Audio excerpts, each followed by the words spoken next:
You're listening to episode 55 of the Comm Cafe. Lisa Kember stopped by, and this is our conversation. We talk about Michael Gerber's book, The EMyth Revisited, why every entrepreneur should run out and read that one. Also, what is the alternative board and what is Lisa's role in the Mississauga branch of that organization, as well as after 7 years successfully growing Constant Contact in Canada, why did she decide to leave and take on entrepreneurship full time? Now, sit back and enjoy my conversation with Lisa Kember. It's time for the Comm Cafe. It is Dwayne Richards, your host. This is a place for entrepreneurs, small business owners, and just generally good people. And we talk about mindset, personal development, professional development, and I bring on guests. And today is going to be fantastic. If you are a business owner or want to be a business owner or even looking at, downsizing out of your business, I have the guest for you today. Her name is Lisa Kember, and she is a business coach focused on growth, business innovation.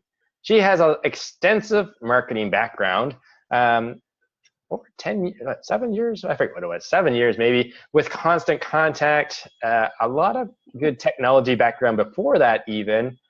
And you must say, well, that must be nice, but she's also a mom and runs a successful coaching practice too. And she is the owner, man, this is an extensive list. She's the owner of the Alternative Board in Mississauga. So I want to know what the Alternative Board is, and let's learn from Lisa this afternoon. Welcome to the Comm Cafe. Hey there, I'm so excited to be on board today. Did I do okay on the introduction? Yeah, it was awesome. All right. Let's jump right into it. What is the Alternative Board?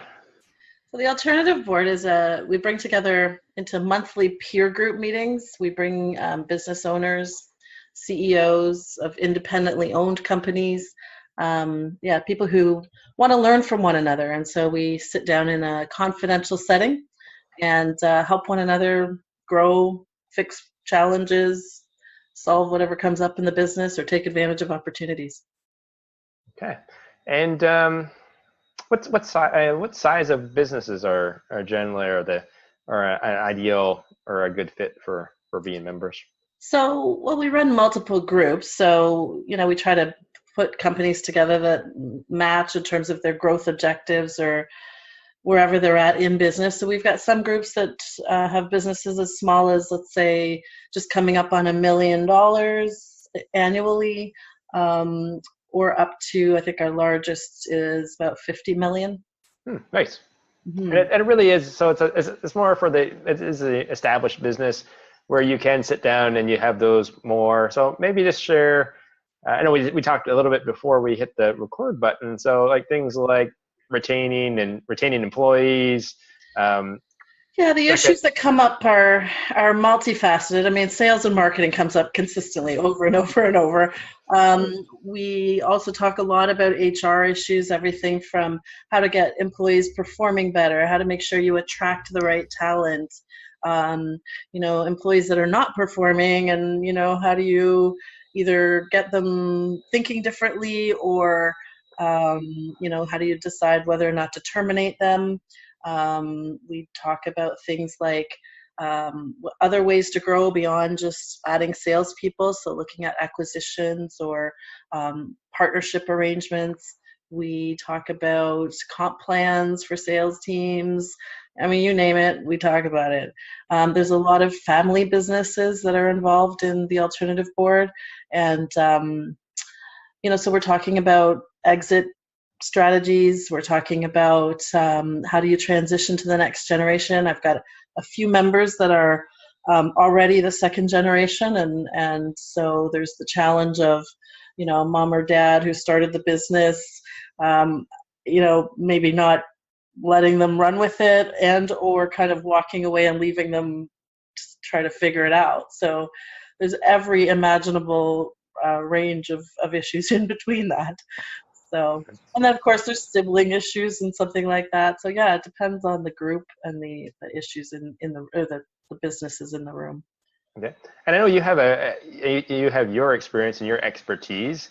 Then do you bring in like accountants, or do you have accountants in the group? Is it sort of peer-to-peer support, or do you bring, or if you have a specialty, do you bring in a specialist to then work with are you a connector, or how does that work? I am largely a connector. I act as a business coach, so there's a coaching piece to what I do in the alternative board, but I also just facilitate these meetings, and it's a peer-to-peer support network. So it's really them helping each other where the expertise is not in the room. Most of them have their own advisors. They have accountants. They have bookkeepers, they have lawyers, whatever they need, they already have because they're pretty established. But a lot of times, it's my accountant says I should do this, but I think I should do that, or he said there's these 3 options, which one do anybody have any experience with that?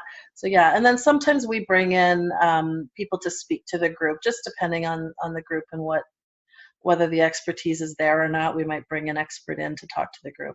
Not so much to present, but to, have a conversation. Yeah, no, that's fantastic. What got you? Okay, so that's where you are today, and so now let's back up. Why am I doing that? Yeah, how did you? What got you to that point? Yeah. I actually bought, so it's a franchise organization. We're in 25 countries. We're in 12 countries. We've been around for 25 years. In Mississauga, I bought the franchise from a gentleman that was retiring that I had known for a number of years. And I was intrigued with the model because I have run businesses before and had benefited from a peer group that my business coach had brought me to. And so, I knew the value of a peer group and in building your business. And so I was, interested from that point of view because I understand the value. So I purchased the business 2 years ago. But before that, so just before I purchased the business, I was working for Constant Contact. So I built the business in Canada, started out working locally in the Toronto area, and then scaled the business from just a few thousand customers to close to 100,000 before I left at the beginning of last year. Life sort of took over for me. I'm a single parent of a 5-year-old, so he was starting to get annoyed with all the traveling I was doing, so needed to find something to do here. But anyway, before I went to Constant Contact, I actually had run a marketing agency, and then started a couple other businesses, one in the real estate investing space, which I still have, and one in property management, just because I thought, hey, I'm investing in real estate, let me manage my own properties. Yeah, got out of that one pretty fast. So yeah, anyway, so that's what's brought me to today. That's fantastic. And again, it's there's things that you learn along the way. So when when you're in real estate, like, hey, property management, like, why not just, instead of like having to outsource it, why not just have it under the arm? And then you realize, well, getting the calls to, deal with tenants, and that's it wasn't even that so much because I had people to deal with that, but I'm a softie. I really am not a great property manager because somebody wants to be late on the rent and they have a sob story. I'm like, yeah, okay. It's so true. Really, I'm better to pay people to do it for me. So. And I actually have a colleague, and he they've done a lot of student housing in University Town, and I think he's been doing it for 10, 12 years. And I think like one of the first times he actually had to take someone to small claims court. Like he actually had to submit the paper to get them evicted. Yeah. And that's the tough part, because you're right, because he does like some amazing things. Like he deliver like care packages for exam time and really does some great stuff. And then all of a sudden when people abuse you, you still have to be able to flip the switch and follow the rules of the Landlord Act. So it's right. So those rules exist for a reason, to protect both sides in theory. And a lot of people who talk to me about investing in real estate, they often will say, yeah, I don't want those calls about the plug toilet in the middle of the night. Well, I've set up my business such that I never get those calls. And yes, there's headaches, and yes, I have been in small claims court once before, but only once, and I've been doing it since 2003.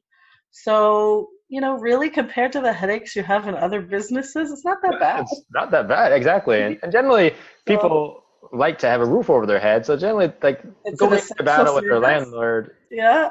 isn't their first thing. They're, hey, let's not pay my rent so I can get in trouble with my landlord. That's not generally the way people. Right. It's probably their last thing they're not going to pay. Yeah. Or at Wonderful. least, they might pay late, but they pay. Yeah. So, like I said, sob story out there. Hey, but you build stuff into, and that's one stream of income for your different businesses. It's not like you're renting out your house and that's your only stream of income, that you have that buffer, but just make sure that there's a buffer so that if a property sits, and again, it's just knowing about your numbers to say, okay, what do I need? And it goes back to cash flow to say, what's my monthly cash flow need to be? What reserves do I put in place, and how do I make sure that I mitigate my risk? It's funny. I think real estate is a really great wealth builder. I know people that make a living from investing in real estate, and that's wonderful. And really, technically, I could live off my real estate. But, I look at it and I advise a lot of business people. I'm not a financial advisor, so, this is your bailiwick, really. But I'll tell you what I tell my clients. You have to make sure that when you are building a business, that you're paying yourself, first of all. So you need to pay yourself in multiple ways. You need to make sure that you're eventually, maybe not initially, but eventually making the kind of money that you're worth on the open market. So you want to get to that level. And then secondly, I think you need to make money from things that you own. So make money from what you do, then make money from what you own. So that's your investments and your business itself. So the business needs to pay you out in some way. I think you need to make money from, if you've got other money that you can invest in real estate, then go and invest in real estate. Make money from your investments of any kind. And then thirdly, I think you need to be covering yourself for risk. And, so that comes to insurance. It comes to making sure you put money aside for those lean times. And so you're kind of touching on something that I talk about a lot. And then I go tell them to go talk to their financial advisor. So don't worry, not giving financial advice, really. Just wanting people to think differently in business, because to me, I think a lot of people start businesses from the point of view of, if you've read the EMyth Revisited, they talk about, the woman that liked to bake pies. So she goes out because she's passionate about baking pies, and then she gets to the point where she hates baking pies, hasn't made enough money really from baking pies, and she's like, what am I doing, right? So I think people need to sort of think about the money in the business. And you go out networking, and do a lot of networking. I talk to a lot of business owners, and all the years I was at Constant Contact, I talked to so many business people, and it's, I think there's so many people that get into business because they're passionate about something, and that's wonderful. But ultimately, that business has to move beyond just you in order to build real wealth for you and your family, and really be able to contribute back to society in some way too. So, anyways, I'm off my rant now. No, it's all good stuff. And just in case people should remember, but I am a financial advisor as well as a CPA accountant. So He's your guy. And I didn't even plant that ranch of yours. So, and it's important that, like, too often people just say, okay, I'm going to be self-employed, and just going to say, oh, I'm just making enough. And then I love the book that you mentioned. Actually, it was one of the first books I read after I left my corporate job was EMyth, because I was originally looking at franchises, and the guy that I was working with said, here, read this because it shows you the import or the value of a franchise and what a franchise gives you.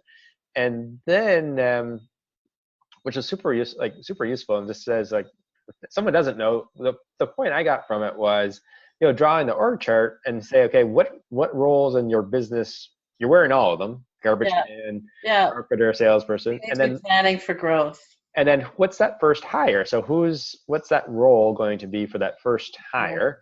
Or outsourcing. If you don't want to have employees, you can outsource it, and have a plan to say, okay, but make sure you know what those roles are defined. And that's also a big challenge with entrepreneurs. So how about we go down that route? So do you? Can I just talk about that book for 1 minute, though? I want to Yeah. tell you a story. I started my marketing agency. I'll admit it. I'm 47 now. I have no problem telling people. 47. So I started my marketing agency when I was 28, and that was my first real business because I'd started a couple when I was younger. But I was maybe, I'm going to say 4 years into that business, and I picked up a copy of Michael Gerber's book, The EMyth Revisited. And I was reading that book lying on the couch in my living room. And I remember I started crying. I was like, this is what's wrong with my business. I was at that point where I'd hired 3 people, I think, at that point. And every time I hired, I was like, woohoo, this is going to solve this problem, and it's going to give me more freedom, and I'm going to be able to go focus on selling and whatever, right?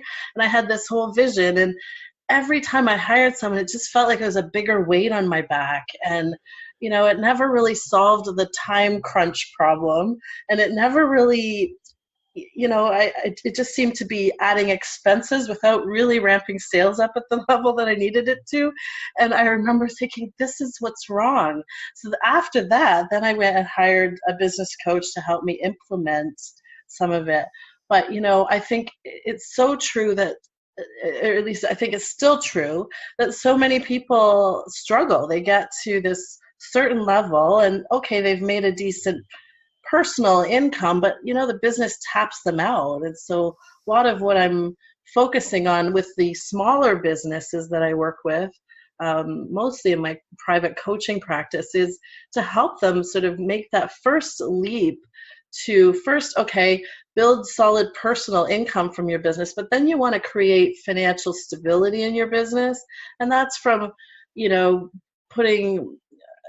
putting proper cash reserves in place and allowing yourself to be able to hire people, planning for those hires, doing the things that you need to do to build the business up.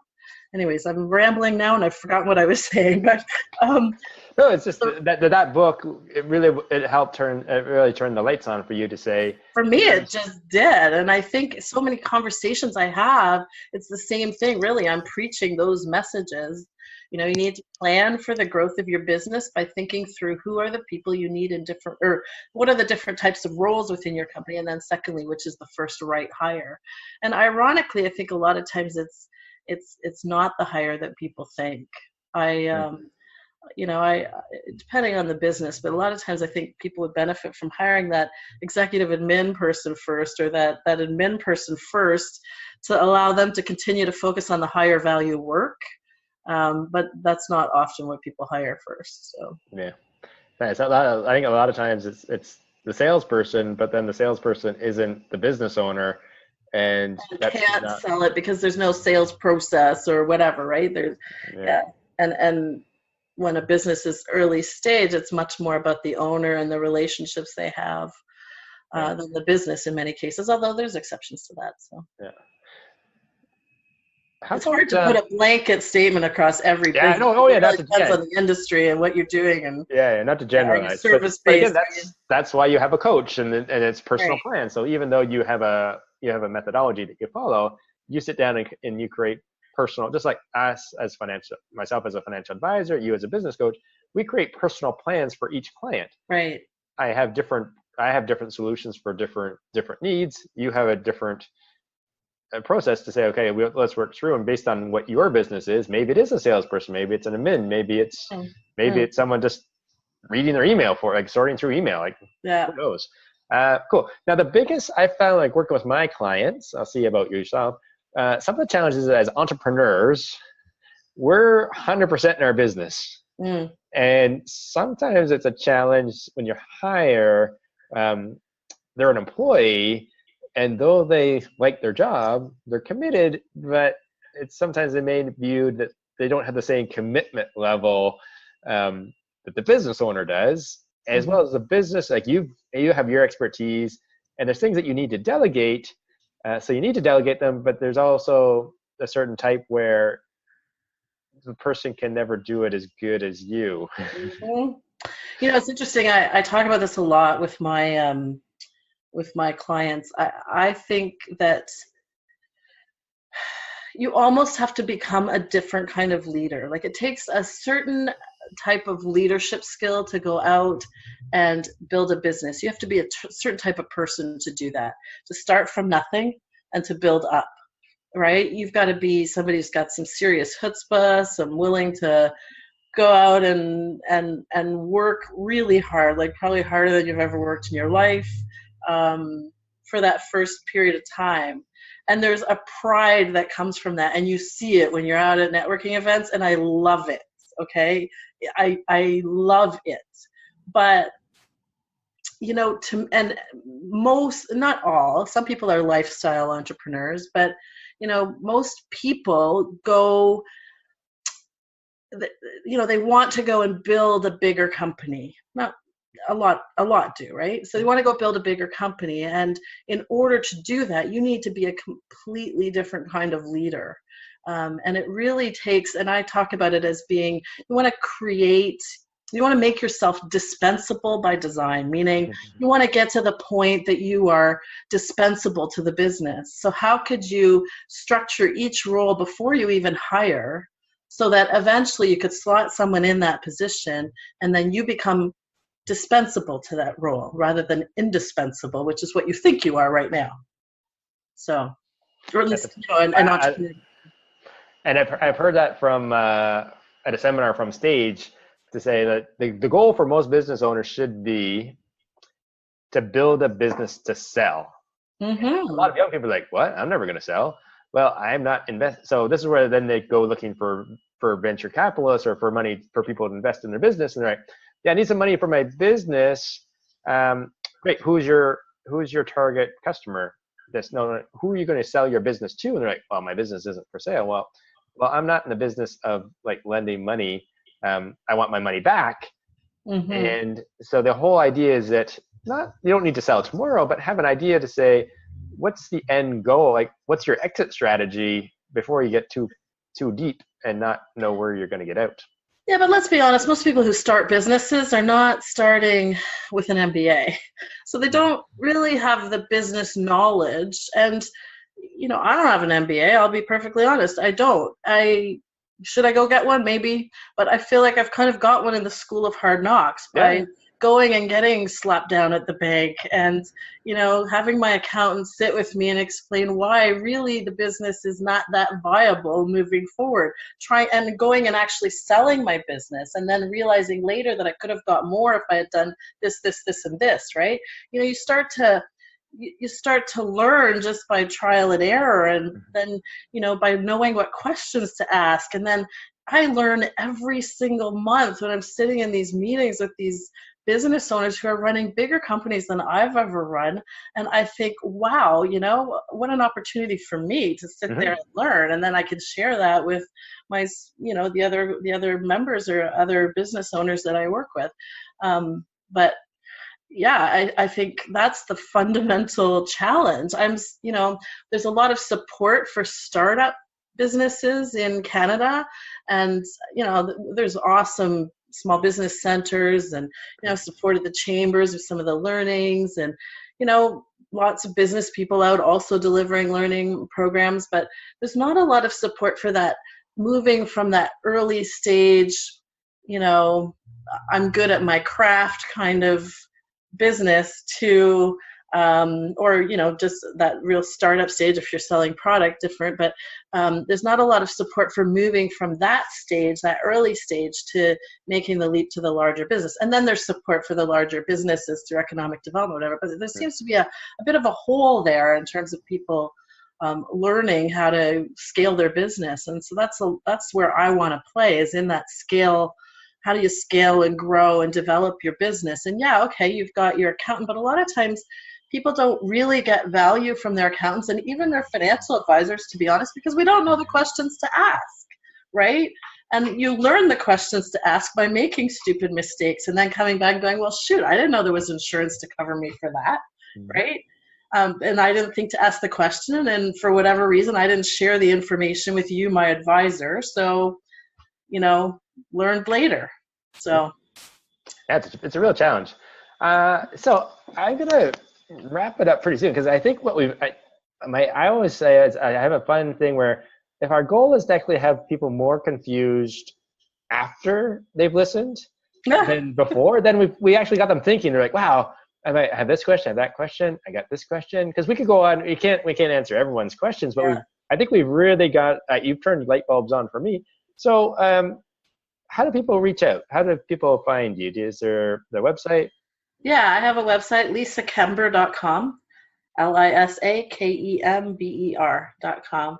And actually on that site, I have a free download. You can download 6 steps to scaling your business. Just to keep it simple, since that's what we're talking about. Yeah, exactly. And that's super easy. And then I guess they can just reach out to you if they want to learn more about, if they're in the Mississauga area here in Ontario, Canada. If they want to learn more about the alternative board, they can just connect through that website and track you down. Feel free to reach out to me, and I'm happy to patch you to someone in your area if you're interested in an alternative board group in your area. Wonderful. I want to thank you so much for stopping by the Comm Cafe today. It's been fun. I think we'd love to have you on again. We can go a little bit more into some specific topics. Wait for some responses from this episode and see what questions people may have. And if you have questions, you can comment here on the podcast. Reach out to myself. Reach out to Lisa.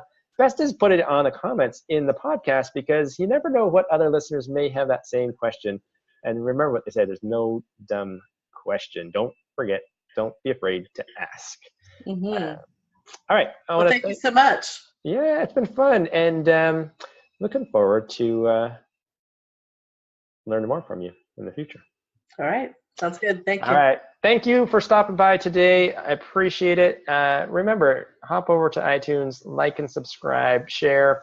And if you have a business, if you have a friend who is a business owner in that million to million plus range, then share this with them. Maybe it's something that they're of interest to. Sharing is caring, as they say. Have a great day. Until the next episode of the Comm Cafe.